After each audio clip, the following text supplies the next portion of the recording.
Good morning and welcome to the program. According to a report out this week, the United States is still a nation of entrepreneurs. The number of single person businesses or people who are self employed has increased to 17.5 million, up from 17 million last year, according to a US Census Bureau.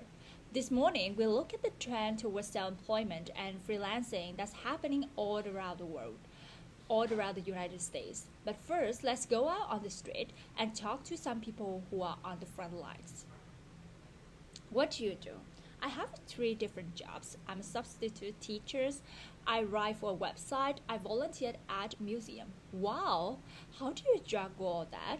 Well, it's not all that bad. I only teach for a couple of days a week, 2 or 3 days a week usually, and I do the website work at home, often during the evenings. So there's not that much conflict. You could call it variety. So do you enjoy working in three different places? Right now, yeah, I really do, especially with the teaching.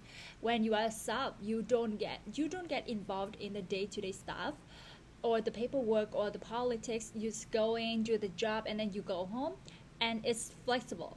If I don't want to work, I don't have to. But if I feel that I need to work more, I ask for more teaching hours. If I had a full time job, I think I'll get burned out and I wouldn't be able to do other work, which I really enjoy. What about health benefits? Well, I get health insurance through my wife's job, so I don't have to worry about that.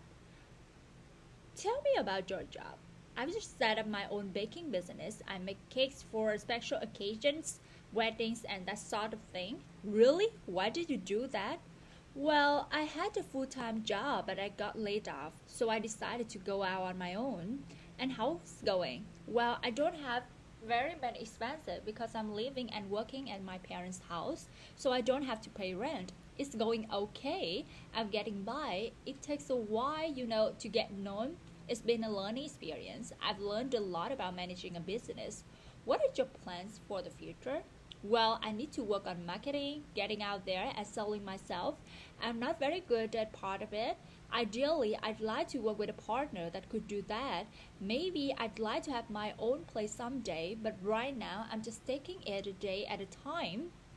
Back to the studio now. If you just join us, the subjects of recent report that shows 17.5 million self-employed people in the United States. We're talking to labor specialist Jenny Huang. Welcome to the program, Jenny. Thank you. Jenny, can you tell us who these 17.5 millions are? Well, there are different types of people in this category. There are the entrepreneurs like the young lady that you interviewed, the one that have the own one-person business. They are the ones that we usually think of when we think of self-employment. But then there are freelancers who might go to work in different places or work on a contract basis. And there are the people who are employees but also work for themselves part-time, like the first person you spoke to. What kind of work do these people do? Well, the greatest rise in self employment has been professional and business services that would include people like freelance web designers, marketing consultants, and so on. The second biggest category is construction workers that would include carpenters, painters, electricians, and so on, who work on themselves. And why do you think self employment is on the rise? Are we really a nation of entrepreneurs, or is there something else going on here? Well, some of it's economic. There are people who've been laid off, so they decided to go out on their own. Another reason is growth in the software industry and the media, when they've always used a lot of freelancers, writers, and programmers, and so on.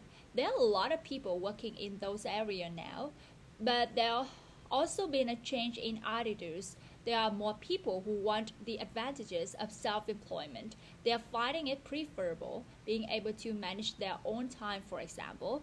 They want to have more control over their own schedules. Exactly. So, what are the downsides to self employment? Well, a lot of people underestimate the amount of time you have to put into business side of things, especially marketing and especially at the beginning.